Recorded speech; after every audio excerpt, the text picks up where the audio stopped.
এখানে মোমো আমার জামা ধরে টানাটানি করছে, ঠিক আছে? তো এটার একটা রিজন আছে, সেই রিজনটা তোমাদেরকে আমি পরে বলছি, বাট ভিডিও ক্লিপটা এবার তোমরা আমার দেখো। তো এখানে আমার ব্যালকনিতে একটা আলমারি আছে, ঠিক আছে? তো আমি একটু আগে জামা কাপড় বার করেছি আলমারি থেকে, জাস্ট বিকজ আমি একটু বেরাবো আমার দিদির সাথে, তাই জন্য। তো এবার তোমরা দেখো, তোমরা কি আলমারির মধ্যে কাউকে দেখতে পাচ্ছ? এই দেখো কে টুকি মারছে, আমাদের মোমো সোনা। তো বেসিক্যালি ঘটনাটা এটাই আজকে ঘটে। আমি জামা কাপড়টা বার করার পরে আমি জামা কাপড়টা বিছানায় রেখে আমি একটুকুনি ওই ঘরে গেছি। এবার তার মধ্যে আমি দেখছি যে মোমো তো কোথাও ঘরের মধ্যে নেই।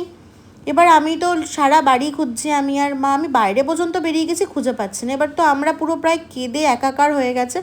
এবারে খানিকক্ষণ পরে না আমি দেখছি ব্যালকনি থেকে কীরকম একটা আওয়াজ আসছে। তারপরে যখন আমি ব্যালকনিতে যাই আমি দেখি আলমারির ভেতর থেকে একটা আওয়াজ আসছে, বুঝলে? হ্যাঁ, ঠিক এই আলমারিটা।